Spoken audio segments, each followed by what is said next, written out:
ये एनवलोप आ जिहदे विच वो लैटर आई है, जिसनूं देख के वो मां तिलमिला उठी। जिहड़ी गड्डी दा एक्सीडेंट होया सीगा वो गड्डी लोन ते सी, उहदी रिकवरी करन वास्ते जदों आए, रिकवरी करन वालिआं दे भी मन पसीचे। हुण ਉਹ ਹੋਰ ਕੀ ਕਰ ਸਕਦੇ ਆ, ਜਦੇ ਮੰਨਦੇ ਹੀ ਨਹੀਂ ਪਏ ਤੇ ਕਿੱਥੇ ਮੈਂ ਹੁਣ ਜਾ ਕੇ ਸਿਫਾਰਿਸ਼ ਪਾਵਾਂ, ਮੈਨੂੰ ਸਮਝ ਨਹੀਂ ਲੱਗਦੀ। टोटल फीस जिहड़ी है ਅਸੀਂ ਗੱਲ ਕਰੀਏ ਤੇ ਉਹਦੀ ਫਿਗਰ ਕਿੰਨੀ ਹੋਏਗੀ ਜਿਹਦੀ ਇਹ ਮੰਗ ਕਰ ਰਹੇ ਨੇ? Sir approximate 45,000। ਸਰ ਹੁਣ 2 ਮਹੀਨੇ ਹੀ ਹੋਏ ਆ ਮੈਂ ਕਿਤੇ ਖਾਣਾ ਬਣਾਉਣ ਜਾਨੀ ਤੇ ਤਾਂ ਘਰ ਦਾ ਗੁਜ਼ਾਰਾ ਕਰਦੀ ਵੀ ਆ।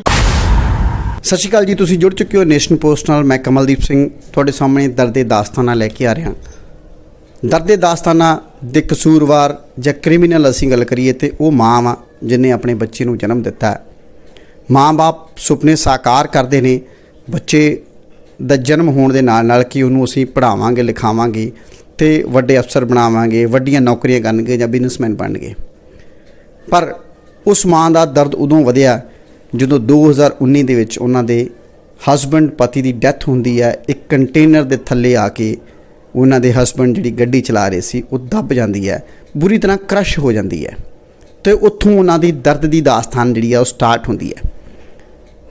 ਦਰਦ ਦੀ ਦਾਸਤਾਨ ਸਟਾਰਟ ਹੋਣ ਦੇ ਨਾਲ ਨਾਲ ਹੋਰ ਪਹਾੜ ਉਦੋਂ ਟੁੱਟ ਪੈਂਦਾ। ਕਰੋਨਾ ਕਾਲ ਦੇ ਦੌਰਾਨ ਉਹਨਾਂ ਨੂੰ ਕਰੋਨਾ ਪੋਜ਼ਿਟਿਵ ਦੱਸਿਆ ਜਾਂਦਾ ਹੈ।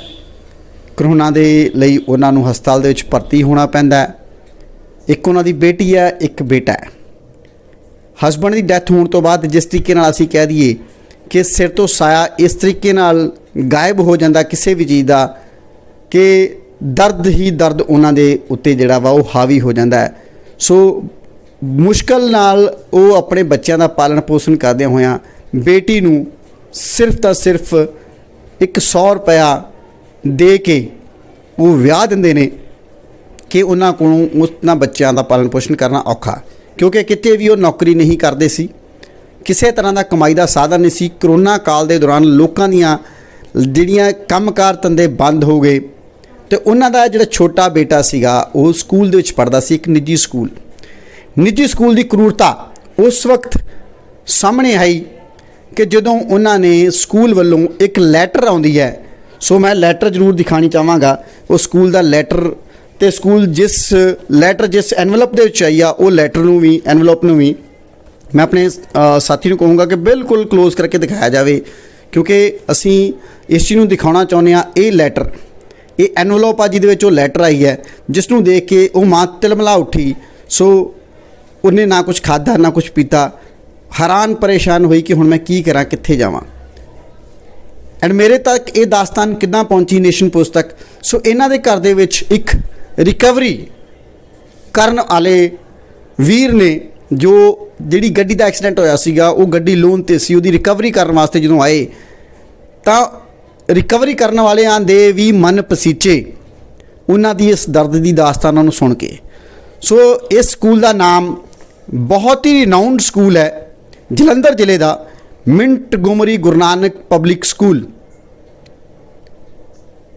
ਸੋ ਇਹ ਲੈਟਰ ਦੇ ਉੱਤੇ ਨਾਮ ਬਿਲਕੁਲ ਲਿਖਿਆ, ਉਹਨਾਂ ਦੇ ਘਰ ਦੇ ਉੱਤੇ ਰਜਿਸਟਰਡ ਪੋਸਟ ਆਉਂਦੀ ਹੈ, ਉਹਦੇ 'ਤੇ ਸਟੈਂਪ ਵੀ ਰਜਿਸਟਰਡ ਪੋਸਟ ਦੀ ਲੱਗਦੀ ਹੈ। ਅਤੇ ਇਹ ਜਿਹੜੀ ਚਿੱਠੀ ਹੈ ਉਹ ਜਦੋਂ ਮੈਂ ਵੀ ਪੜ੍ਹੀ ਆਣ ਕੇ ਤਾਂ ਦੇਖਿਆ ਤੇ ਬਹੁਤ ਦਰਦ ਹੋਇਆ ਸਾਨੂੰ ਵੀ ਕਿ ਇਹ ਲਿਖ ਦਿੱਤਾ ਗਿਆ, dear parents, since you have not paid the dues for the last 2 sessions 2019 and 20 and 2021 it seems that you are not interested in continuing the study of your ward in our school। ਕਿ ਤੁਸੀਂ ਹੁਣ ਤੱਕ ਫੀਸਾਂ ਨਹੀਂ ਦੇ ਸਕੇ 2 sessions ਦੀਆਂ ਤੇ ਤੁਸੀਂ ਇੰਟਰਸਟਡ ਨਹੀਂ ਹੋ ਕਿ ਤੁਸੀਂ ਆਪਣੇ ਬੱਚੇ ਦੀ ਪੜ੍ਹਾਈ ਜਿਹੜੀ ਆ ਉਹ ਕੰਟੀਨਿਊ ਰੱਖਣਾ ਚਾਹੁੰਦੇ ਹੋ ਸਾਡੇ ਸਕੂਲ 'ਚ। Therefore, you are requested to fill the application form for school leaving certificate and submit at school reception latest by the 20th February 2021 so that the seat can be offered to someone other candidate for the coming session 2021-22। ਇਹਦੇ ਨਾਲ ਇੱਕ letter ਹੈ ਬਿਲਕੁਲ attach, ਇੱਕ ਖਾਲੀ farm ਹੈ। ਸੋ ਮੈਂ ਇਹ ਤੋਂ ਪਹਿਲਾਂ ਇਹ ਦਿਖਾਉਣਾ ਚਾਹੁੰਦਾ ਕਿ ਇਹ ਲੈਟਰ ਜਿਹੜੀ ਮੈਂ ਪੜ੍ਹੀ ਹੈ, ਇਹ ਲੈਟਰ ਵੀ ਦਿਖਾ ਰਿਹਾ ਤੇ ਇਹਦੇ ਨਾਲ ਨਾਲ ਤੁਹਾਨੂੰ ਮੈਂ ਉਹ ਸਰਟੀਫਿਕੇਟ ਵੀ ਦਿਖਾਵਾਂਗਾ। ਇਹ ਇੱਕ ਬਲੈਂਕ ਸਰਟੀਫਿਕੇਟ ਹੈ ਜਿਹੜਾ ਫਾਰਮ ਭਰਨ ਦੀ ਗੱਲ ਕੀਤੀ ਗਈ ਤੇ ਬਿਲਕੁਲ ਥੱਲੇ ਮਾਰਕ ਕੀਤਾ ਗਿਆ ਹੈਗਾ ਕਿ ਜਿੱਥੇ ਤੁਸੀਂ ਸਾਈਨ ਕਰਨੇ ਆ। ਸੋ ਇਹ ਕੀ ਕਾਹਦੇ ਵਾਸਤੇ ਹੈਗਾ ਜੀ? Application for the transfer certificate security refunds, ਮਤਲਬ ਕਿ ਸਕੂਲ ਤੋਂ ਇੱਕ ਤੁਹਾਨੂੰ ਸਕੂਲ ਲਿਵਿੰਗ ਸਰਟੀਫਿਕੇਟ ਜਿਹੜਾ ਵਾ ਉਹ ਦਿੱਤਾ ਜਾਏਗਾ, ਉੱਤੇ ਤੁਸੀਂ ਸਾਈਨ ਕਰਕੇ ਦਿਓਗੇ। ਕਸੂਰ ਕੀ ਸੀਗਾ ਇਹਨਾਂ ਦਾ ਕਿ ਇਹਨਾਂ ਦਾ ਬੱਚਾ ਇੱਕ ਨਿੱਜੀ ਸਕੂਲ 'ਚ ਪੜ੍ਹਦਾ। ਕ੍ਰਾਈਮ ਕੀ ਸੀ ਕਿ ਉਹ ਪੈਸਾ ਨਹੀਂ ਦੇ ਸਕੇ। ਕਰੋਨਾ ਕਾਲ ਦੇ ਦੌਰਾਨ ਸਕੂਲ ਖੁੱਲ੍ਹੇ ਨਹੀਂ, ਪੈਸੇ ਦੀ ਮੰਗ ਲਗਾਤਾਰ ਕੀਤੀ ਗਈ ਹੈ ਸਕੂਲਾਂ ਵੱਲੋਂ, ਐਂਡ ਉਹਦਾ ਹੀ ਸ਼ਿਕਾਰ ਕਿਤੇ ਨਾ ਕਿਤੇ ਇਹ ਵੀ ਹੋਏ ਨੇ। ਸਕੂਲ ਨੇ ਇਹਨਾਂ ਨੂੰ ਵੱਡਾ ਸ਼ਿਕਾਰ ਬਣਾਇਆ ਤੇ ਆਪਣਾ ਖਜ਼ਾਨਾ ਭਰਨ ਵਾਸਤੇ ਉਹਨਾਂ ਨੇ ਆਪਣੇ ਹਰ ਹੱਥਕੰਡੇ ਜਿਹੜੇ ਅਪਣਾਉਣ ਦੀ ਕੋਸ਼ਿਸ਼ ਕੀਤੀ ਹੈ। ਐਂਡ ਇਸ ਮਨ ਦੀ ਦਰਦ ਦੀ ਦਾਸਤਾਨ ਅਸੀਂ ਇਹਨਾਂ ਦੇ ਮੂੰਹੋਂ ਸੁਣਦੇ ਹਾਂ ਕਿ ਇਹਨਾਂ ਨਾਲ ਕੀ ਘਟਨਾਕ੍ਰਮ ਵਾਪਰਿਆ ਤੇ ਅੱਜ ਉਹ ਇਸ ਕਗਾਰ ਤੇ ਕਿੱਦਾਂ ਖੜੇ ਨੇ ਤੇ ਕਿੱਦਾਂ ਦੀਆਂ ਪਰੇਸ਼ਾਨੀਆਂ ਜਿਹੜੀਆਂ ਨੇ ਉਹਨਾਂ ਨੂੰ ਸਕੂਲ ਦੇ ਰਿਹਾ। ਸਤਿ ਸ਼੍ਰੀ ਅਕਾਲ ਜੀ ਭੈਣ ਜੀ। ਸਤਿ ਸ਼੍ਰੀ ਅਕਾਲ। ਸੋ ਤੁਸੀਂ ਆਪਣਾ ਨਾਮ ਦੱਸ ਸਕਦੇ ਹੋ ਤੇ ਤੁਹਾਡੇ ਨਾਲ ਕੀ ਘਟਨਾਕ੍ਰਮ ਵਾਪਰਿਆ ਤੇ ਕਿਉਂ ਇਸ ਲੈਵਲ ਤੱਕ ਆਇਆ ਤੇ ਇਹ ਜਿਹੜੀ ਲੈਟਰ ਆਈ ਹੈ ਤੇ ਲੈਟਰ ਪੜ੍ਹਨ ਤੋਂ ਬਾਅਦ ਤੁਹਾਡੇ ਉੱਤੇ ਕੀ ਗੁਜ਼ਰੀ? ਸਰ ਮੇਰਾ ਨਾਮ ਗੁਰਦੀਪ ਕੌਰ ਹੈ, ਮੈਂ ਕ੍ਰਿਸ਼ਨਾ ਨਗਰ 'ਚ ਰਹਿੰਦੀ। ਮੇਰਾ ਬੇਟਾ MGN ਸਕੂਲ 'ਚ ਪੜ੍ਹਦਾ। ਮੈਂ ਉਹਨੂੰ ਵੱਡੇ ਸਕੂਲ ਦੇ ਵਿੱਚ ਪਾਇਆ, LKG ਤੋਂ ਲੈ ਕੇ ਹੁਣ ਤੱਕ ਉਹ ਪੜ੍ਹ ਰਿਹਾ। ਮੈਂ ਸਾਰੀਆਂ ਫੀਸਾਂ ਦਿੱਤੀਆਂ ਇਹਨਾਂ ਨੂੰ। ਸਿਰਫ ਮੇਰੇ ਹਸਬੈਂਡ ਐਕਸਪਾਇਰ ਹੋ ਗਏ 25 ਦਸੰਬਰ ਨੂੰ ਪਿਛਲੇ ਸਾਲ। ਮੈਂ ਇਹਨਾਂ ਨੂੰ ਰਿਕੁਐਸਟ ਕੀਤੀ ਕਿ ਮੇਰੇ ਕੋਲ ਇਨਕਮ ਦਾ ਕੋਈ ਸਾਧਨ ਨਹੀਂ, ਮੈਨੂੰ ਜੋਬ ਹਲੇ ਕੋਈ ਮਿਲੀ ਨਹੀਂ। ਕਿਸੇ ਸਕੂਲ ਮੇਰੀ ਗੱਲ ਹੋਈ ਸੀ, ਉਹਨਾਂ ਨੇ ਕਿਹਾ ਸੀ ਤੁਸੀਂ ਅਪ੍ਰੈਲ ਤੋਂ ਆ ਜਾਣਾ, ਪਰ ਮਾਰਚ ਵਿੱਚ ਹੀ ਲੋਕਡਾਊਨ ਲੱਗ ਗਿਆ, ਸਕੂਲ ਬੰਦ ਹੋ ਗਏ। ਮੇਰੇ ਕੋਲ ਕੋਈ ਇਨਕਮ ਦਾ ਸਾਧਨ ਨਹੀਂ, ਟਿਊਸ਼ਨਸ ਵੀ ਨਹੀਂ।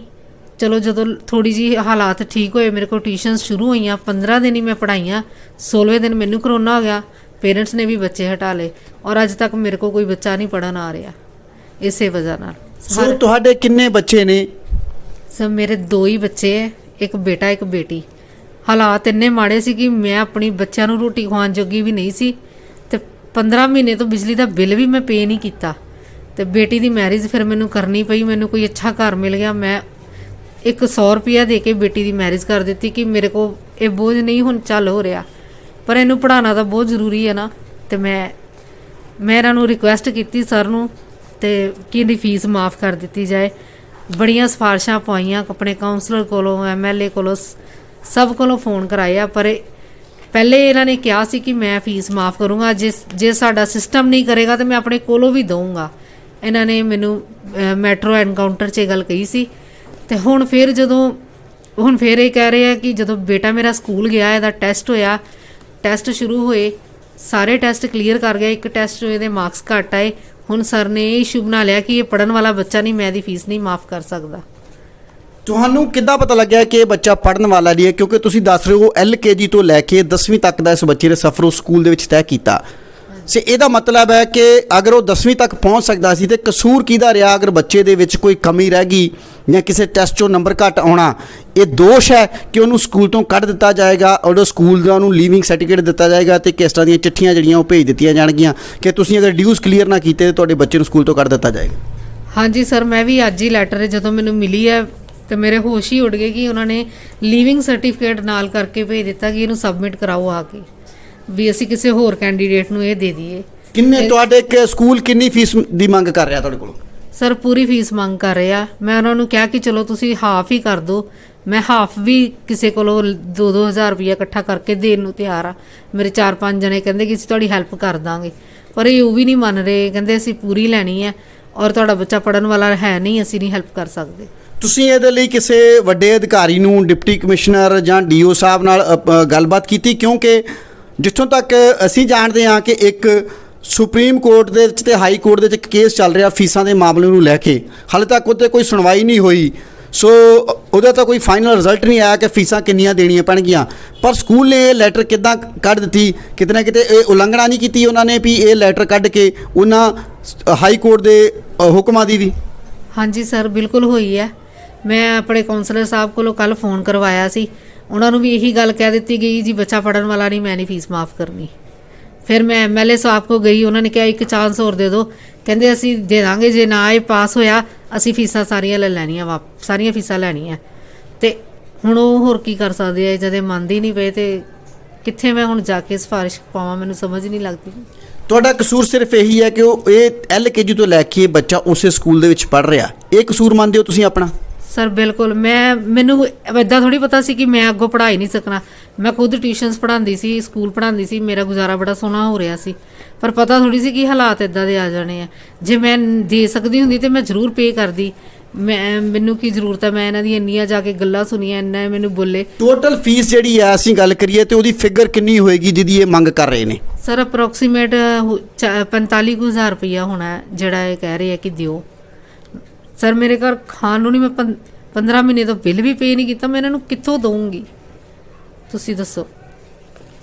ਸੋ ਬੜੀ ਵੱਡੀ ਗੱਲ ਆ ਜੀ, ਅਸੀਂ ਇਹ ਗੱਲ ਕਰ ਰਹੇ ਹਾਂ ਕਿ 15 ਮਹੀਨੇ ਤੋਂ ਬਿਜਲੀ ਦਾ ਬਿੱਲ ਨਹੀਂ ਦਿੱਤਾ ਤੇ ਬੱਚਿਆਂ ਦੇ ਖਾਣ ਵਾਸਤੇ ਉਹਨਾਂ ਦੇ ਕੋਲ ਰੋਟੀ ਨਹੀਂ ਹੈ, ਕਿਉਂਕਿ ਕਰੋਨਾ ਨੇ ਬਹੁਤ ਸਾਰੇ ਘਰਾਂ ਦੇ ਲੱਕ ਤੋੜਤੇ, ਬਿਜ਼ਨਸਮੈਨ ਦਾ ਲੱਕ ਟੁੱਟ ਗਿਆ, ਬਿਜ਼ਨਸ ਵੀ ਖਤਮ ਹੋ ਗਏ। ਮਾਂ-ਬਾਪ ਦਾ ਹਲੇ ਤੱਕ ਕੋਈ ਕੰਮਕਾਰ, ਜਿਹੜੇ ਨੌਕਰੀ ਕਰਦੇ ਸੀ ਨੌਕਰੀਆਂ ਤੋਂ ਕੱਢੇ ਜਾ ਚੁੱਕੇ ਨੇ।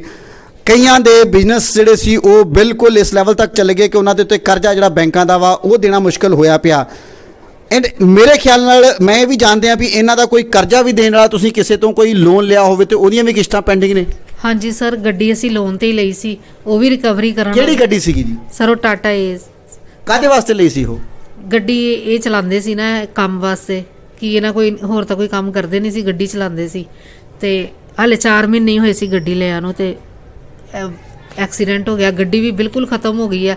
ਹੁਣ ਜਿਨ੍ਹਾਂ ਤੋਂ ਲੋਨ ਕਰਾਇਆ ਉਹ ਕਹਿੰਦੇ ਕਿਸ਼ਤਾਂ ਦਿਓ। ਸਰ ਮੈਂ ਕਿੰਨੀ ਕਿਸ਼ਤ ਹੈ ਗੱਡੀ ਦੀ? ਸਰ ਹੈਗੀ 85,100 ਰੁਪਈਆ ਗੱਡੀ ਦੀ ਕਿਸ਼ਤ। ਸੋ ਕਦੋਂ ਤੋਂ ਕਿਸ਼ਤਾਂ ਨਹੀਂ ਦਿੱਤੀਆਂ ਤੁਸੀਂ? ਸਰ ਜਦੋਂ ਤੋਂ ਇਹਨਾਂ ਇਹ ਐਕਸਪਾਇਰ ਹੋਇਆ ਉਸ ਤੋਂ ਹੀ ਸਾਡੇ ਕੋਲ ਹੈ ਹੀ ਨਹੀਂ ਸੀ, ਕਿੱਥੋਂ ਦੇਣੇ ਸੀ ਖਰਚੇ, ਤੁਸੀਂ ਦੱਸੋ। ਕਿੰਨਾ ਕਰਜ਼ਾ ਕਿੰਨਾ ਤੁਹਾਡੇ ਸਿਰ ਤੇ ਇਸ ਵਕਤ? ਇਸ ਟਾਈਮ 3.5 ਲੱਖ ਰੁਪਈਆ ਹੈਗਾ। 3.5 ਲੱਖ ਜਿਹੜਾ ਉਸ ਗੱਡੀ ਦਾ ਕਰਜ਼ਾ ਹੈ। ਤੇ ਅਸੀਂ ਗੱਲ ਕਰੀਏ ਵੀ ਜਿੱਦਾਂ ਤੁਸੀਂ ਗੱਲ ਕਰ ਰਹੇ ਹੋ 40 45 50 ਹਜ਼ਾਰ ਰੁਪਏ, 4 ਲੱਖ ਦੇ ਤੁਸੀਂ ਕਰਜ਼ੇ ਦੇ ਹੇਠ ਹੋ ਇਸ ਵਕਤ। ਹਾਂਜੀ। ਤੇ ਤੁਸੀਂ ਇਹ ਦਾਸਤਾਨ ਜਿਹੜੀ ਸੀਗੀ ਉਹ ਸਕੂਲ ਨਾਲ ਜਾਂ ਜਿਹੜੇ MLA ਸੀਗੇ ਜਾਂ ਜਿਹੜੇ ਕਾਉਂਸਲਰ ਸਾਹਿਬ ਉਹਨਾਂ ਨਾਲ ਵੀ ਗੱਲਬਾਤ ਕੀਤੀ? ਹਾਂਜੀ ਸਰ, ਕਾਉਂਸਲਰ ਸਾਹਿਬ ਨੂੰ ਸਭ ਪਤਾ ਵਾ, ਸਾਡੇ ਘਰ ਆਉਂਦੇ ਜਾਂਦੇ ਆ, ਉਹਨਾਂ ਨੂੰ ਸਾਰੇ ਹਾਲਾਤ ਪਤਾ ਹੈ। ਤੇ ਪਰ ਹੁਣ ਹਾਰ ਕੇ ਫਿਰ ਮੈਂ ਜਦੋਂ ਬਿਲਕੁਲ ਹੀ ਰਹਿ ਗਈ, ਮੈਨੂੰ ਕਿਤੇ ਜੌਬ ਨਹੀਂ ਮਿਲੀ, ਮੈਂ ਬਹੁਤ ਜਗ੍ਹਾ ਟਰਾਈ ਕੀਤਾ, ਫਿਰ ਮੈਨੂੰ। ਹੁਣ ਤੁਸੀਂ ਕਿੱਦਾਂ ਘਰ ਦਾ ਗੁਜ਼ਾਰਾ ਕਰਦੇ ਹੋ, ਕੀ ਕੰਮ ਕਰਦੇ ਹੋ? ਸਰ ਹੁਣ 2 ਮਹੀਨੇ ਹੀ ਹੋਏ ਆ ਮੈਂ ਕਿਤੇ ਖਾਣਾ ਬਣਾਉਣ ਜਾਂਦੀ ਤੇ ਤਾਂ ਘਰ ਦਾ ਗੁਜ਼ਾਰਾ ਕਰਦੀ ਵੀ ਆ। ਤੇ 13 ਵਾਲੇ ਮੈਨੂੰ ਰਾਸ਼ਨ ਦੇ ਕੇ ਜਾਂਦੇ ਆ, ਰਿੰਕੂ ਭਾਜੀ, ਉਹਨਾਂ ਨੇ ਸਾਡੀ ਹੈਲਪ ਕੀਤੀ ਹੈ ਬਹੁਤ ਜ਼ਿਆਦਾ। ਕਿੰਨੇ ਪੈਸਾ ਮਿਲਦੇ ਜਿੱਥੇ ਤੁਸੀਂ ਆਪਣੀ ਰੋਟੀ ਬਣਾਉਣ ਜਾਂਦੇ ਹੋ? ਸਰ ਮੈਨੂੰ 4,000 ਦਿੰਦੇ ਆ, ਮੈਂ 3 ਟਾਈਮ ਦਾ ਖਾਣਾ ਬਣਾ ਕੇ ਆਉਂਦੀ ਉੱਥੇ। 4,000 ਨਾਲ ਘਰ ਦਾ ਗੁਜ਼ਾਰਾ ਹੋ ਜਾਂਦਾ ਜੀ? ਸਰ ਹੁੰਦਾ ਤਾਂ ਨਹੀਂ, ਮੇਰੀ ਸਿਸਟਰ ਆ, ਉਹ ਦੁੱਧ ਦਾ ਬਿੱਲ ਉਹ ਪੇ ਕਰਦੀ ਹੈ ਤੇ ਰਾਸ਼ਨ ਸਾਨੂੰ 13 ਵਾਲੇ ਦੇ ਜਾਂਦੇ ਆ। ਤੇ ਇੱਦਾਂ ਹੀ ਬਸ ਕੋਈ ਥੋੜੇ ਆਂਢ ਗੁਆਂਢ ਹੈਲਪ ਕਰ ਦਿੰਦੇ ਆ, ਬਾਕੀ ਹੋਰ ਕੋਈ ਸਾਡੀ ਹੈਲਪ ਨਹੀਂ ਕਰ ਰਿਹਾ। ਤੁਸੀਂ ਸਕੂਲ ਦੇ ਵਿੱਚ ਕਿਹਨੂੰ ਜਾ ਕੇ ਆਪਣੀ ਗੱਲਬਾਤ ਜਾਂ ਆਪਣੀ ਦਾਸਤਾਨ ਦੱਸੀ ਸੀਗੀ? ਉਹਨਾਂ ਦਾ ਨਾਮ ਦੱਸ ਸਕਦੇ ਹੋ ਜਾਂ ਕਿਹੜੀ ਪੋਸਟ ਤੇ ਸੀਗੀ ਜਿਨ੍ਹਾਂ ਨਾਲ ਗੱਲਬਾਤ ਕੀਤੀ ਸੀ? ਸਰ ਰੰਧਾਵਾ ਸਰ ਨਾਲ ਹੀ ਮੇਰੀ ਗੱਲ ਹੋਈ ਹੈ ਜਿੰਨੀ ਵਾਰ ਵੀ। ਪਿਛਲੀ ਵਾਰ ਵੀ ਗਿਆ ਤੇ ਕਹਿੰਦੇ ਇੰਨੀ ਐਨਰਜੀ ਮੇਰੇ 'ਚ ਨਹੀਂ ਹੈਗੀ ਮੈਂ ਤੁਹਾਡੇ ਨਾਲ ਇੰਨੀ ਫਜ਼ੂਲ ਗੱਲ ਕਰਾਂ, ਤੁਸੀਂ ਫੀਸ ਜਮ੍ਹਾਂ ਕਰਾਓ, ਬਸ ਤੁਹਾਡਾ ਬੱਚਾ ਪੜ੍ਹਨ ਵਾਲਾ ਨਹੀਂ, ਮੈਂ ਇਹਦੀ ਫੀਸ ਨਹੀਂ ਦੇ ਸਕਦਾ। ਇਹ ਸਕੂਲ ਹਮੇਸ਼ਾ ਵਿਵਾਦਾਂ 'ਚ ਵੀ ਰਿਹਾ। ਡਿਊਰਿੰਗ ਕਰੋਨਾ ਦੇ ਦੌਰਾਨ ਵੀ ਬਹੁਤ ਸਾਰੇ ਮਾਂ-ਬਾਪ ਸੀਗੇ, ਜਿੱਥੇ ਤੱਕ ਇਹਨਾਂ ਦਾ ਇੱਕ ਉਹ ਵੀ ਬਹੁਤ ਨਿਕਲ ਕੇ ਆਇਆ ਸੀਗਾ ਵੀ 3 ਬੱਚੇ ਜੰਮਣ ਵਾਸਤੇ ਮੈਥ ਨਹੀਂ ਕਿਹਾ ਸੀਗਾ। ਉਸ ਟਾਈਮ ਤੁਸੀਂ ਵੀ ਸੀਗੇ ਉੱਥੇ ਜਾਂ ਨਹੀਂ ਸੀਗੇ? ਨਹੀਂ ਸਰ, ਮੈਂ ਸੁਣਿਆ ਜ਼ਰੂਰ ਸੀ ਇਹ ਮੈਟਰ ਕਿ ਇਦਾਂ ਹੋਇਆ ਵਾ। ਉਸ ਤੋਂ ਬਾਅਦ ਫਿਰ ਅਸੀਂ ਮੈਟਰੋ ਐਨਕਾਊਂਟਰ ਤੇ ਇਹਨਾਂ ਨਾਲ ਗੱਲਬਾਤ ਕੀਤੀ ਤੇ ਉਦੋਂ ਇਹਨਾਂ ਨੇ ਕਿਹਾ ਕਿ ਮੈਂ ਖੁਦ ਪੇ ਕਰਾਂਗਾ ਫੀਸ ਜੇ ਸਿਸਟਮ ਨਹੀਂ ਕਰੇਗਾ। ਪਰ ਹੁਣ ਫਿਰ ਇੱਦਾਂ ਕਰੀ ਜਾ ਰਹੇ ਕਿ ਨਹੀਂ ਮੈਂ ਨਹੀਂ ਕਰਨੀ, ਫੀਸ ਜਮ੍ਹਾਂ ਕਰਾਓ। ਬਾਰ-ਬਾਰ ਮੈਸੇਜ ਆਈ ਜਾ ਰਹੇ ਹੈ। ਸਰ ਮੈਂ ਬਹੁਤ ਪਰੇਸ਼ਾਨ ਹਾਂ।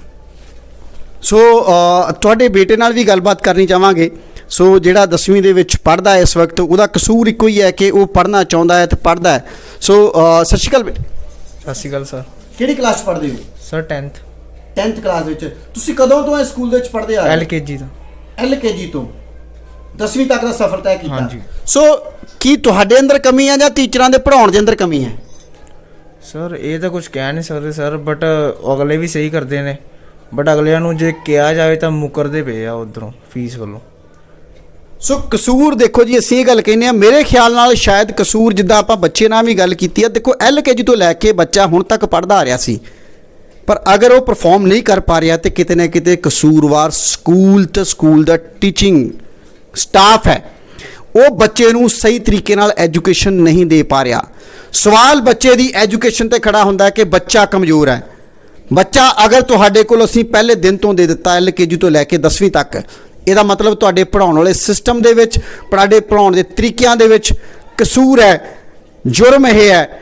ਪਰ ਉਹ ਜੁਰਮ ਦਾ ਖਮਿਆਜਾ ਜਿਹੜਾ ਵਾ ਇਸ ਮਾਂ ਨੂੰ ਤੇ ਉਸ ਬੱਚੇ ਨੂੰ ਭੁਗਤਣਾ ਪੈ ਰਿਹਾ। ਤੁਸੀਂ ਦੇਖ ਸਕਦੇ ਹੋ ਕਿ ਇਸ ਮਾਂ ਦੀਆਂ ਅੱਖਾਂ ਦੇ ਵਿੱਚ ਹੰਝੂ ਨੇ, ਪਰ ਉਹ ਹੰਝੂ ਬਾਹਰ ਵੀ ਨਹੀਂ ਡਿੱਗ ਰਹੇ। ਉਹ ਕਿਹਦੇ ਕੋਲ ਰੋਣਾ ਰੋਵੇ, ਕਿਤੇ ਨਾ ਕਿਤੇ ਆਪਣੇ ਆਪ ਦੇ ਵਿੱਚ ਮਹਿਸੂਸ ਹੁੰਦਾ ਹੈ ਕਿ ਸ਼ਾਇਦ ਮੈਂ ਪਤਾ ਨਹੀਂ ਕਿੱਡਾ ਕੁ ਵੱਡਾ ਕ੍ਰਾਈਮ ਕਰ ਦਿੱਤਾ ਹੈ ਕਿ ਮੈਂ ਇਹਨਾਂ ਬੱਚਿਆਂ ਨੂੰ ਜਨਮ ਦਿੱਤਾ। ਮੈਂ ਹੈਰਾਨ ਹਾਂ ਕਿ ਹਰ ਮਾਂ-ਬਾਪ ਦਾ ਇੱਕ ਚਾਹ ਹੁੰਦਾ ਹੈ ਕਿ ਅਸੀਂ ਆਪਣੇ ਬੱਚਿਆਂ ਨੂੰ ਪੜ੍ਹਾਵਾਂਗੇ, ਵਿਆਹ ਕਰਾਂਗੇ ਚਾਹ ਮਲਾਰ ਨਾਲ, ਪਰ ਉਹਨਾਂ ਨੇ ਆਪਣੀ ਧੀ ਨੂੰ ਇੱਕ ਸਿਰਫ 100 ਰੁਪਈਆ ਦੇ ਕੇ ਉਸ ਘਰ ਤੋਂ ਤੋਰਿਆ। ਉਸ ਟਾਈਮ ਉਸ ਮਾਂ ਦਾ ਕਲੇਜਾ ਕਿੱਦਾਂ ਫਟਿਆ ਹੋਏਗਾ, ਕੀ ਅਰਮਾਨ ਉਹਨਾਂ ਨੇ ਆਪਣੇ ਸੰਜੋਏ ਹੋਣਗੇ ਉਸ ਵਕਤ ਜਦੋਂ ਉਹਨਾਂ ਦੀ ਉਹ ਧੀ ਪੈਦਾ ਹੋਈ ਸੀਗੀ, ਕਿਹੜੇ ਚਾਵਾਂ ਮਲਾਰਾਂ ਨਾਲ ਉਹ ਜਿਹੜੇ ਭੇਜਣਗੇ। ਸੋ ਤੁਸੀਂ ਵੀ ਚਾਹ ਉਸ ਟਾਈਮ ਸੋਚੇ ਹੋਣਗੇ ਆਪਣੇ ਬੱਚੇ ਲਈ। ਸਰ ਬਹੁਤ ਕੁਝ ਸੋਚਿਆ ਸੀ ਪਰ ਕੁਝ ਨਹੀਂ ਹੋਇਆ।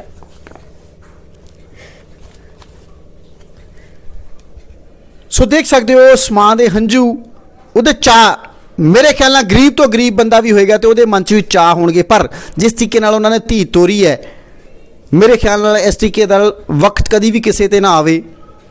ਧੀਆਂ ਜੰਮਣੀਆਂ ਲੋਕ ਜੁਰਮ ਮੰਨਦੇ ਨੇ, ਪਰ ਮਾਂ-ਬਾਪ ਬੜੇ ਧੰਨ ਹੁੰਦੇ ਨੇ ਜਦੋਂ ਧੀਆਂ ਨੂੰ ਤੋਰਦੇ ਨੇ। ਉਹ ਇੱਕ ਕੰਨਿਆ ਦਾਨ ਕਰਨਾ ਹਰ ਇੱਕ ਬੰਦਾ ਆਪਣਾ ਇੱਕ ਉਸ ਭਾਗਾ ਸਮਾਂ ਸਮਝਦਾ, ਪਰ ਕੰਨਿਆ ਦਾਨ ਕਰਨ ਦੇ ਸਮੇਂ ਉਸ ਬੱਚੀ ਦਾ ਬਾਪ ਉਹਦੇ ਨਾਲ ਨਹੀਂ ਸੀ, ਪਰ ਜਿਸ ਤਰੀਕੇ ਨਾਲ ਉਹ ਬੱਚੀ ਤੁਰੀ ਸ਼ਾਇਦ ਉਹਦੀ ਜ਼ਿੰਦਗੀ ਦੇ ਕਿਆ ਚਾਹ ਹੋਣਗੇ। ਸੋ ਮੈਂ ਇਹ ਗੱਲ ਕਹਾਂ ਕਿ ਇਹਨਾਂ ਦੀ ਭੈਣ ਜੀ ਵੀ ਇੱਥੇ ਖੜੇ ਨੇ, ਉਹਨਾਂ ਦੇ ਵੀ ਹੰਝੂ ਵਹਿ ਰਹੇ ਨੇ, ਪਰ ਉਹ ਮੈਂ ਦਿਖਾ ਨਹੀਂ ਸਕਦਾ ਕਿਉਂਕਿ ਉਹ ਜਿਹੜਾ ਮਨ ਹੈ, ਮੇਰੇ ਇਸ ਗੱਲ ਨੂੰ ਸੁਣ ਕੇ ਉਹਨਾਂ ਦੇ ਹੰਝੂ ਵਗਦੇ ਦੇਖ ਕੇ ਕਿਤੇ ਨਾ ਕਿਤੇ ਮੇਰਾ ਵੀ ਮਨ ਭਰ ਆ ਰਿਹਾ। ਮੈਂ ਉਸ ਵੀਰ ਦਾ ਧੰਨਵਾਦ ਕਰਦਾ ਜਿਹੜਾ ਵੀਰ ਇਹਨਾਂ ਦੇ ਘਰ ਚੋਂ ਲੋਨ ਦੀ ਰਿਕਵਰੀ ਕਰਨ ਆਇਆ ਸੀ, ਪਰ ਕਿਤੇ ਨਾ ਕਿਤੇ ਉਹਦਾ ਮਨ ਪਸੀਚਿਆ। ਨਹੀਂ ਤਾਂ ਰਿਕਵਰੀ ਵਾਲੇ ਹਮੇਸ਼ਾ ਜਦੋਂ ਆਉਂਦੇ ਨੇ ਉਹਨਾਂ ਨੂੰ ਆਪਣੇ ਪੈਸੇ ਨਾਲ ਮਤਲਬ ਹੁੰਦਾ ਹੈ। ਪਰ ਮੈਂ ਧੰਨਵਾਦ ਕਰਦਾ ਉਸ ਵੀਰ ਦਾ, ਉਹਦਾ ਜ਼ਮੀਰ ਜਾਗਿਆ ਤੇ ਸਾਡੇ ਤੱਕ ਖਬਰ ਉਹਨੇ ਪਹੁੰਚਾਉਣ ਦੀ ਕੋਸ਼ਿਸ਼ ਕੀਤੀ ਤੇ ਇਸ ਦਰਦ ਦੀ ਦਾਸਤਾਨਾਂ ਨੂੰ ਅਸੀਂ ਤੁਹਾਡੇ ਸਾਹਮਣੇ ਪੇਸ਼ ਕਰ ਰਹੇ ਹਾਂ। ਕਸੂਰ ਫਿਰ ਦੁਬਾਰਾ ਹੀ ਕਹੂੰਗਾ ਕਿ ਇਹਨਾਂ ਨੇ ਆਪਣੇ ਬੱਚਿਆਂ ਨੂੰ ਜਨਮ ਦਿੱਤਾ ਤੇ ਨਿੱਜੀ ਸਕੂਲ ਦੇ ਵਿੱਚ ਦਾਖਲ ਕਰਾ ਦਿੱਤਾ। ਨਿੱਜੀ ਸਕੂਲ ਹਮੇਸ਼ਾ ਇਹ ਗੱਲ ਕਹਿੰਦੇ ਨੇ ਕਿ ਅਸੀਂ ਸੇਵਾ ਕਰਦੇ ਹਾਂ, ਸਾਨੂੰ ਪ੍ਰੋਫਿਟ ਨਾਲ ਕੋਈ ਮਤਲਬ ਨਹੀਂ, ਸੋਸ਼ਲ ਸਰਵਿਸਿਜ਼ ਦੀ ਗੱਲ ਕਰਦੇ ਹਾਂ, ਕਮਿਊਨਿਟੀ ਸਰਵਿਸਿਜ਼ ਦੀ ਗੱਲ ਕਰਦੇ ਹਾਂ। ਪਰ ਪਿਛਲੇ ਲੰਬੇ ਸਮੇਂ ਤੋਂ ਸਕੂਲ ਜਿਹੜੀ ਕਰੂਰਤਾ ਦਾ ਰੁਖ ਉਹਨਾਂ ਨੇ ਅਪਣਾਇਆ ਹੋਇਆ, ਉਹ ਤੁਹਾਡੇ ਸਾਡੇ ਤੋਂ ਲੁਕਿਆ ਹੋਇਆ ਨਹੀਂ ਹੈ।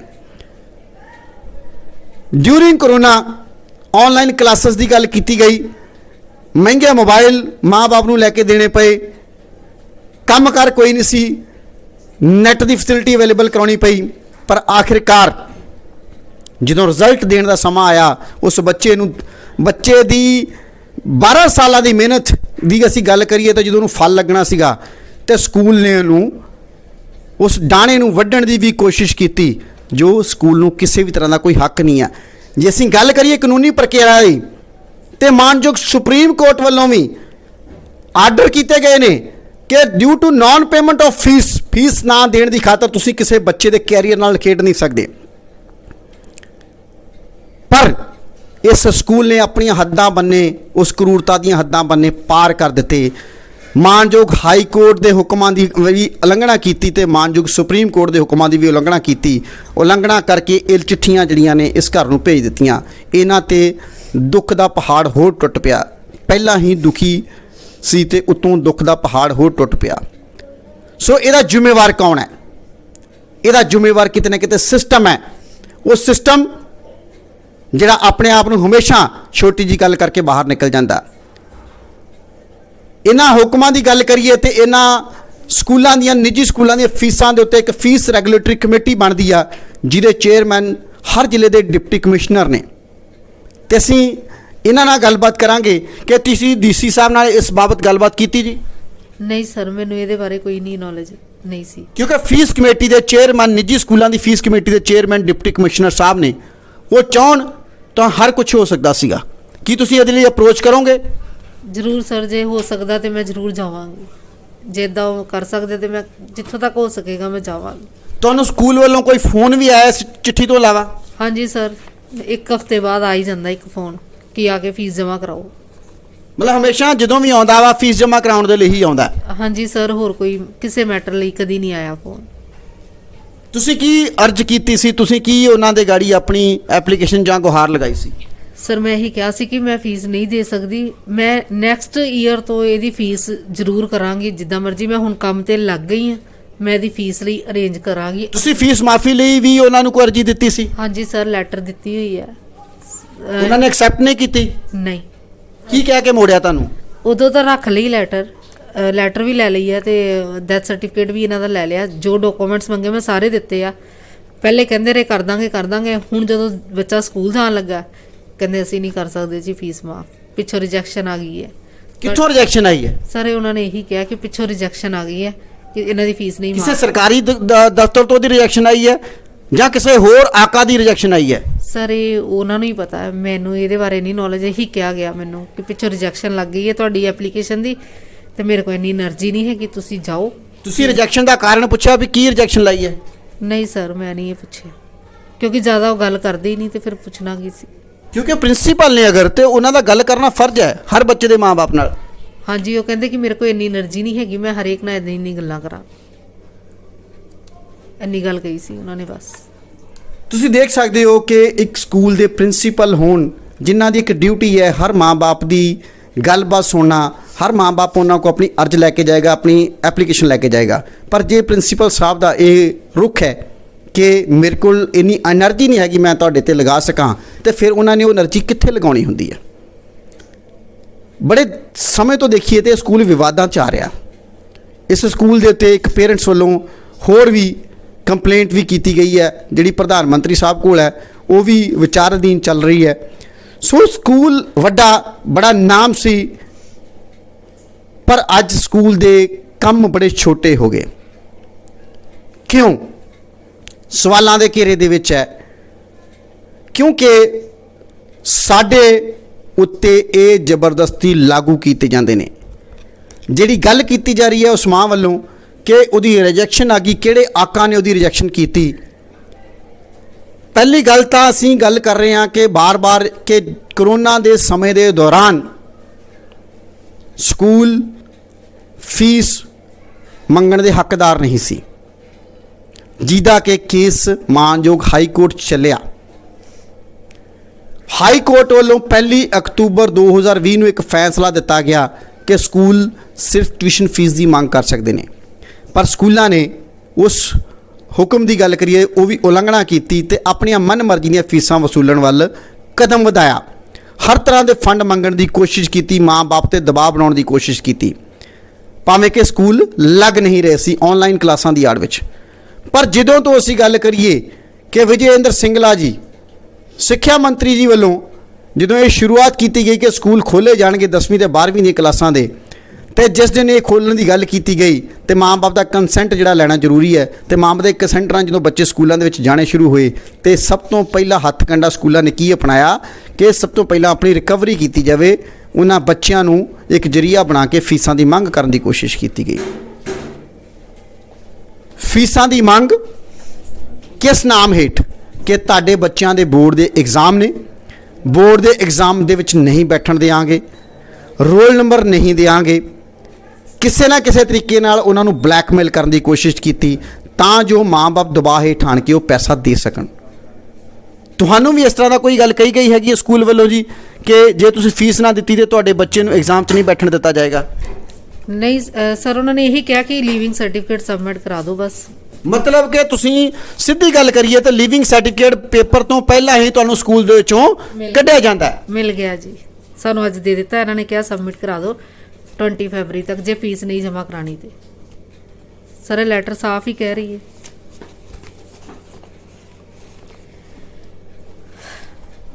ਤੁਸੀਂ ਦੇਖ ਸਕਦੇ ਹੋ ਕਿ ਮਾਂ ਵਿਚਾਰੀ ਗੱਲ ਨਹੀਂ ਕਰ ਪਾ ਰਹੀ, ਅੱਖਾਂ 'ਚ ਹੰਝੂ ਨੇ, ਤੇ ਬਹੁਤ ਮੈਂ ਸਮਝਦਾ ਵੀ ਪੜ੍ਹੇ ਲਿਖੇ ਹੋਣ ਦੇ ਬਾਵਜੂਦ ਉਹਨਾਂ ਨੇ ਲੈਟਰ ਪੜ੍ਹੀ ਤੇ ਸਮਝ ਲਿਆ, ਕਿਉਂਕਿ ਲੈਟਰ ਅੰਗਰੇਜ਼ੀ 'ਚ ਲਿਖੀ ਹੋਈ ਹੈ ਤੇ ਸਾਫ਼-ਸਾਫ਼ ਲਫ਼ਜ਼ਾਂ ਦੇ ਵਿੱਚ ਲਿਖ ਦਿੱਤਾ।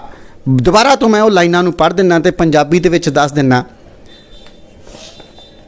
ਕਿ ਅਗਰ ਤੁਸੀਂ ਫੀਸ ਨਹੀਂ ਦਿੰਦੇ ਤੇ ਇਹਦਾ ਮਤਲਬ ਹੈ ਕਿ ਤੁਸੀਂ ਇੰਟਰਸਟਡ ਨਹੀਂ ਹੋ ਆਪਣੇ ਬੱਚੇ ਦੀ ਪੜ੍ਹਾਈ ਨੂੰ ਜਾਰੀ ਰੱਖਣ ਦੇ ਲਈ।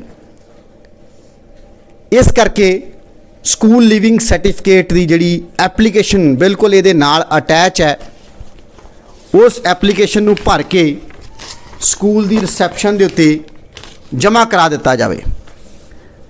ਇਹ ਐਪਲੀਕੇਸ਼ਨ ਹੈ ਜਿਹਨੂੰ ਲੈਟਰ ਦੇ ਨਾਲ ਆਈ ਹੈਗੀ ਆ, ਐਂਡ ਅਸੀਂ ਇਸ ਚੀਜ਼ ਦੀ ਪੁਸ਼ਟੀ ਨਹੀਂ ਕਰਦੇ, ਬੜੀ ਕਲੀਅਰ ਗੱਲ ਕਹਿੰਦੇ ਆ, ਪਰ ਮੈਂ ਇਹ ਦੱਸਣਾ ਚਾਹੁੰਦਾ ਜਿਹੜੀ ਲੈਟਰ ਦੇ ਉੱਤੇ ਨਾਮ ਲਿਖਿਆ, ਕਿਉਂਕਿ ਲੈਟਰ ਦੇ ਉੱਤੇ ਬਿਲਕੁਲ ਨਾਮ MGN public school Adarsh Nagar Jalandhar, ਤੇ ਜਿਹੜਾ ਇੱਕ ਐਨਵਲਪ ਹੈ ਮੈਂ ਦਿਖਾ ਸਕਦਾ ਕਿ ਕੋਈ ਇਹ ਨਹੀਂ ਕਹਿ ਸਕਦਾ ਵੀ ਇਹ ਲੈਟਰਾਂ ਝੂਠੀਆਂ ਨੇ, ਦੋਸ਼ ਸਾਡੇ ਤੇ ਝੂਠੇ ਨੇ। ਰਜਿਸਟਰਡ ਪੋਸਟ ਰਾਹੀਂ ਇਹ ਜਿਹੜੀ ਆਈ ਹੈਗੀ ਆ, ਪਿਛਲੇ ਪਾਸੇ ਬਿਲਕੁਲ ਡਾਕਖਾਨੇ ਦੀ ਸਟੈਂਪ ਲੱਗੀ ਹੋਈ ਆ, ਬਾਰਕੋਡ ਵਾਲੀ ਸਲਿੱਪ ਵੀ ਲੱਗੀ ਹੋਈ ਹੈ, ਸੋ ਸਕੂਲ ਦਾ ਨਾਮ ਵੀ ਹੈਗਾ, ਸੋ ਇਹਦੀ ਡਿਲੀਵਰੀ ਹੋਈ ਹੈ। ਇਹ ਕਦੋਂ ਲੈਟਰ ਆਈ ਤੁਹਾਡੇ ਕੋਲ ਜੀ? ਸਰ ਅੱਜ ਦੁਪਹਿਰ ਦੇ ਟਾਈਮ ਹੀ ਆਈ ਹੈ, 2:30 ਵਜੇ।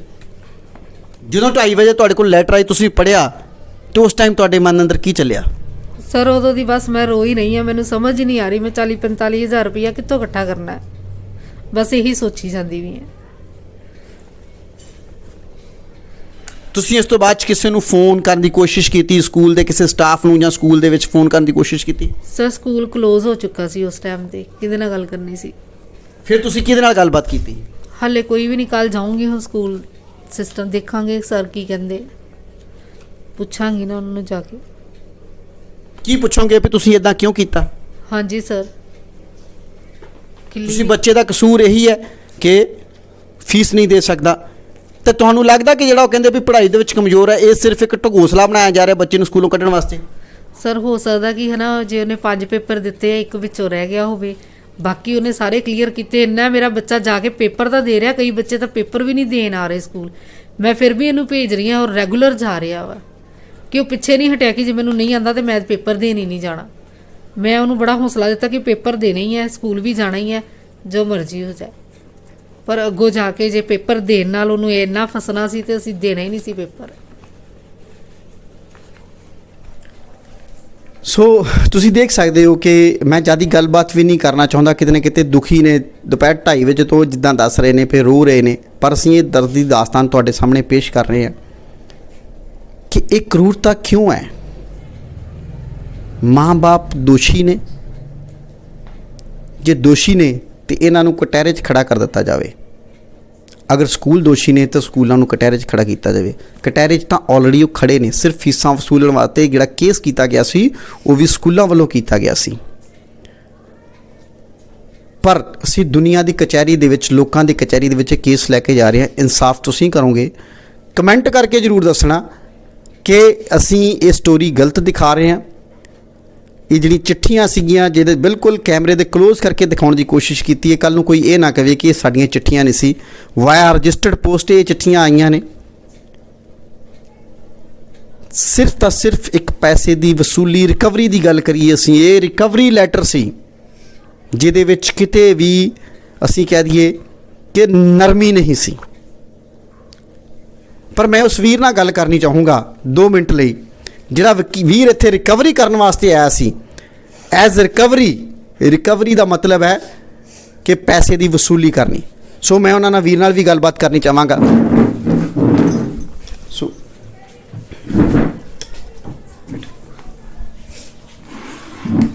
ਸਤਿ ਸ਼੍ਰੀ ਅਕਾਲ ਵੀਰ ਜੀ। ਸਤਿ ਸ਼੍ਰੀ ਅਕਾਲ ਭਾਜੀ। ਤੁਸੀਂ ਕਿਸ ਚੀਜ਼ ਦੇ ਵਾਸਤੇ ਇਹਨਾਂ ਦੇ ਘਰ ਆਏ ਸੀ? ਇਹਨਾਂ ਨੇ ਮੈਨੂੰ ਬੁਲਾਇਆ ਸੀ ਗੱਡੀ ਦੀ ਰਿਜ਼ੋਲਵ ਵਾਸਤੇ ਕਿ ਗੱਡੀ ਲੈ ਜਾਓ, ਤੇ ਜਿੱਥੇ ਖਲੋਤੀ ਗੱਡੀ ਐਕਸੀਡੈਂਟ, ਉਹ ਉੱਥੇ ਦਬਾਅ ਪਾਉਂਦੇ ਪਏ ਆ ਕਿ ਗੱਡੀ ਇੱਥੋਂ ਚੱਕ ਲਓ ਤੁਸੀਂ। ਤੇ ਮੈਂ ਆਇਆ ਤੇ ਇਹਨਾਂ ਨੇ ਕਿਹਾ ਕਿ ਮੈਨੂੰ ਪਤਾ ਚੱਲਿਆ ਕਿ ਇਹ ਕੰਮ ਘਰਾਂ ਦੇ ਵਿੱਚ ਜਾ ਕੇ ਕਰਦੇ ਪਏ ਸੀਗੇ। 2 ਮਹੀਨੇ ਨੇ ਕੰਮ ਕੀਤਾ, ਹੱਥ ਕਹਿੰਦੇ ਕਿ ਮੈਂ ਬਰਤਨ ਤੱਕ ਮਾਂਜੇ ਆ। ਮੇਰੇ ਆਪਣੇ ਆਪ ਨੂੰ ਫੀਲ ਹੋਇਆ ਕਿ MA BEd ਜਿਹੜੀ ਲੇਡੀ ਆ ਉਹ ਬੇਰੋਜ਼ਗਾਰ ਬੈਠੀ ਆ। ਤੇ ਮੈਂ ਫਿਰ ਆਪਣੇ ਇਨਸਾਨੀਅਤ, ਮੇਰੇ ਵੀ ਹੰਝੂ ਨਿਕਲਦੇ ਆ ਕਿ ਇਹ ਕੰਮ ਕਿਉਂ ਹੋ ਰਿਹਾ ਆ। ਤੁਹਾਡਾ ਕਿੰਨਾ ਲੋਨ ਖੜਾ ਜਿਹੜਾ ਤੁਸੀਂ ਇਹਨਾਂ ਕੋਲ ਰਿਕਵਰੀ ਕਰਨ ਵਾਸਤੇ ਆਏ ਸੀ? ਕਿਸ਼ਤਾਂ ਆਈਆਂ ਹੀ ਨਹੀਂ ਭਾਜੀ, 3-4 ਕਿਸ਼ਤਾਂ ਦਿੱਤੀਆਂ ਬਸ। ਕਿੰਨਾ ਅਮਾਊਂਟ ਦੀ ਗੱਲ ਕਰੀਏ? 5 ਲੱਖ ਮੇ ਵੀ ਹੈਗਾ। 5 ਲੱਖ ਰੁਪਈਆ। ਹਾਂਜੀ। ਸੋ ਤੁਹਾਡਾ, ਤੁਸੀਂ 5 ਲੱਖ ਲੈਣਾ ਇਹਨਾਂ ਕੋਲ, ਪਰ ਫਿਰ ਵੀ ਤੁਹਾਡੇ ਮਨ ਦੇ ਵਿੱਚ ਕਿਤੇ ਨਾ ਕਿਤੇ ਅਸੀਂ ਇਹ ਗੱਲ ਕਹੀਏ ਵੀ ਉਹ ਆਵਾਜ਼ ਜ਼ਮੀਰ ਜਾਗਿਆ ਜਿਨੇ ਤੁਹਾਨੂੰ ਇਹ ਗੱਲ ਇੱਥੇ ਰੋਕਣ ਦੀ ਕੋਸ਼ਿਸ਼ ਕੀਤੀ। ਨਹੀਂ ਤਾਂ ਰਿਕਵਰੀ ਵਾਲੇ ਤਾਂ ਹਮੇਸ਼ਾ ਚਾਹੇ ਬਾਈ ਹੁੱਕ ਬਾਈ ਕਰੁੱਕ ਜਿਹੜਾ ਵਾ ਉਹ ਪੈਸਾ ਵਸੂਲ ਕਰਨਾ ਚਾਹੁੰਦੇ ਨੇ। ਬਿਲਕੁਲ ਸਰ, ਪਰ ਆਪਾਂ ਵੀ ਇੱਕ ਇਨਸਾਨ ਆ, ਮੇਰੇ ਵੀ ਬੱਚੇ ਛੋਟੇ ਆ। ਮੈਂ ਇੱਕ ਲੈ ਕੇ ਚੱਲਦਾ ਕਿ ਮੇਰੇ ਨਾਲ ਕੋਈ ਹਾਦਸਾ ਹੋ ਜਾਵੇ ਤੇ ਇਹ ਸਕੂਲ ਵਾਲੇ ਕਿੰਨੇ ਕਰੂਰ ਨੇ। ਇਹਨੂੰ ਆਪਣੇ ਆਪ ਨੂੰ ਦੇਖ ਕੇ ਆਪਣੇ ਆਪ ਨੂੰ ਮਹਿਸੂਸ ਹੁੰਦਾ ਕਿ ਯਾਰ ਕਿੱਥੇ ਗਲਤ ਹੋ ਰਿਹਾ ਆ। ਸੋ ਪਰ ਇਹਨਾਂ ਦੀ ਤਾਂ ਇੱਕ ਛੋਟੀ ਜਿਹੀ ਅਮਾਊਂਟ ਹੈ ਜੇ ਗੱਲ ਕਰੀਏ ਤਾਂ ਕਿਤੇ ਨਾ ਕਿਤੇ ਉਹ ਹਲੇ ਤੱਕ ਕੋਰਟਾਂ ਦੇ ਵਿੱਚ ਮਾਮਲੇ ਪੈਂਡਿੰਗ ਨੇ। ਸਕੂਲ ਲੱਗਿਆ ਨਹੀਂ, ਫੀਸਾਂ ਦੀ ਵਸੂਲੀ ਦੀ ਪੂਰੀ ਕੋਸ਼ਿਸ਼ ਕੀਤੀ ਜਾ ਰਹੀ ਹੈ। ਤੁਸੀਂ ਇਹਨੂੰ ਕੀ ਕਹੋਗੇ ਇਸ ਸਿਸਟਮ ਨੂੰ?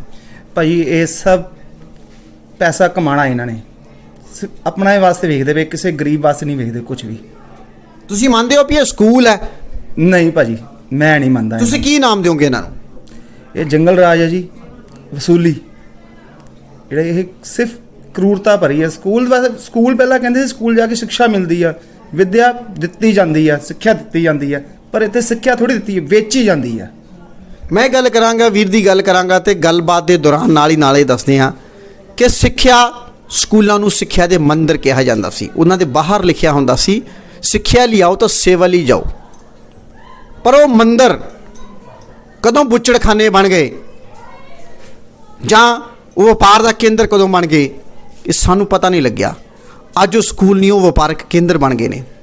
ਵਪਾਰ ਕੀਤਾ ਜਾਂਦਾ ਉੱਥੇ ਮੁੱਲ ਪਾਇਆ ਜਾਂਦਾ ਹੈ। ਸੋ ਵੱਡੀ ਵਸੂਲੀ ਕੀਤੀ ਜਾਂਦੀ ਹੈ। ਸੋ ਮੇਰੇ ਵੀਰ ਦੇ ਦੇਖੋ, ਮੈਂ ਇਹ ਗੱਲ ਕਹਾਂ ਕਿ ਫਿਰ ਬਾਰ-ਬਾਰ ਕਹਾਂ ਕਿ ਰਿਕਵਰੀ ਵਾਲਿਆਂ ਦੇ ਅੰਦਰ ਦਿਲ ਨਹੀਂ ਹੁੰਦਾ। ਰਿਕਵਰੀ ਵਾਲੇ ਹਮੇਸ਼ਾ ਬਾਈ ਹੁੱਕ ਬਾਈ ਕਰੁੱਕ ਜਿਹੜੇ ਨੇ ਉਹ ਵਸੂਲੀ ਕਰਦੇ ਨੇ।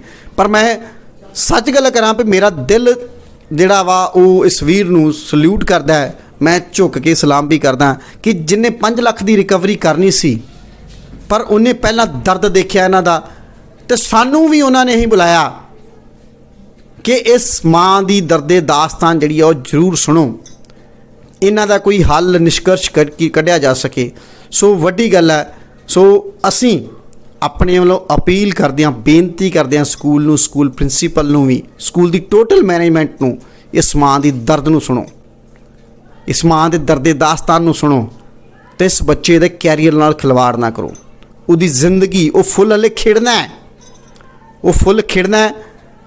ਉਹਦੀ ਜ਼ਿੰਦਗੀ ਦੀ ਸ਼ੁਰੂਆਤ ਹੋਣੀ ਹੈ। ਇਹ ਨਹੀਂ ਹੈ ਜਿਹੜੀ 10ਵੀਂ ਹੈ, ਪਰ ਉਹਦੇ ਤੇ ਤੁਸੀਂ ਸਵਾਲੀਆ ਨਿਸ਼ਾਨ ਲਗਾ ਰਹੇ ਹੋ ਉਹਨੂੰ ਇੱਕ ਸਕੂਲ ਤੋਂ ਕੱਢ ਕੇ। ਤੇ ਅਸੀਂ ਬੇਨਤੀ ਕਰਦੇ ਹਾਂ, ਆਪਣੇ ਚੈਨਲ ਵੱਲੋਂ ਵੀ ਬੇਨਤੀ ਕਰਦੇ ਹਾਂ, ਮੈਂ ਪਰਸਨਲੀ ਖੁਦ ਵੀ ਬੇਨਤੀ ਕਰਦਾ ਕਿ ਮਾਂ ਬਾਪ ਦੇ ਸਬਰ ਦਾ ਇਮਤਿਹਾਨ ਨਾ ਲਓ। ਇਹ ਉਹੀ ਮਾਂ ਬਾਪ ਨੇ ਜਿਹੜੇ ਤੁਹਾਨੂੰ ਨਰਸਰੀ ਤੋਂ ਲੈ ਕੇ LKG ਤੋਂ ਲੈ ਕੇ ਹੁਣ ਤੱਕ ਫੀਸਾਂ ਦਿੰਦੇ ਆਏ ਨੇ। ਇਹ ਸਕੂਲ ਵੱਡੇ ਤੋਂ ਵੱਡੇ ਹੁੰਦੇ ਗਏ, ਇੱਕ ਸਕੂਲ ਤੋਂ 2 ਸਕੂਲ ਖੁੱਲੇ, 2 ਤੋਂ 3 ਖੁੱਲੇ। ਇਹ ਉਹੀ ਮਾਂ ਬਾਪ ਨੇ। ਵਪਾਰ ਦਾ ਕੇਂਦਰ ਨਾ ਬਣਾਓ, ਸੇਵਾ ਕੇਂਦਰ ਹੀ ਰੱਖੋ, ਸੇਵਾ ਪ੍ਰਦਾਨ ਕਰਨ ਵਾਲੀਆਂ ਸੰਸਥਾਵਾਂ ਰੱਖੋ। ਅਸੀਂ ਨੇਸ਼ਨ ਪੋਸਟ ਵੱਲੋਂ ਹਮੇਸ਼ਾ ਨਿਰਪੱਖਤਾ ਨਾਲ ਹਰ ਪੱਖ ਨੂੰ ਰੱਖਣ ਦੀ ਕੋਸ਼ਿਸ਼ ਕਰਦੇ ਹਾਂ। ਅਸੀਂ ਕੋਸ਼ਿਸ਼ ਕਰਾਂਗੇ ਕਿ ਸਕੂਲ ਦਾ ਵੀ ਪੱਖ ਲਈਏ, ਪਰ ਕਿਤੇ ਨਾ ਕਿਤੇ ਪੱਖ ਤਾਂ ਲਿਆ ਜਾਂਦਾ ਜੇ ਸਿੱਧੇ ਦੋਸਤ ਸਿੱਧੇ ਆਇਦ ਕਰਦੇ। ਪਰ ਇੱਥੇ ਤਾਂ ਅਸੀਂ ਦੁਬਾਰਾ ਦੱਸਣਾ ਚਾਹੁੰਦੇ ਹਾਂ ਕਿ ਉਹਦੀ ਲੈਟਰ ਜਿਹੜੀ ਆ ਉਹ ਦੱਸ ਦਿੰਦੀ ਹੈ ਤੇ ਪੱਖ ਉਹਦਾ ਆਟੋਮੈਟਿਕਲੀ ਇਹ ਆ ਗਿਆ ਵੀ ਜੋ ਚਿੱਠੀ 'ਚ ਲਿਖਿਆ ਉਹਨਾਂ ਦਾ ਪੱਖ ਹੈ। ਜੁੜੇ ਰਹੋ ਨੇਸ਼ਨ ਪੋਸਟ ਨਾਲ। ਹਰ ਪਲ ਦੀ ਖਬਰ, ਦਰਦ ਭਰੀਆਂ ਦਾਸਤਾਨਾਂ ਤੁਹਾਡੇ ਤੱਕ ਲੈ ਕੇ ਆਉਂਦੇ ਰਹਾਂਗੇ। ਧੰਨਵਾਦ ਜੀ।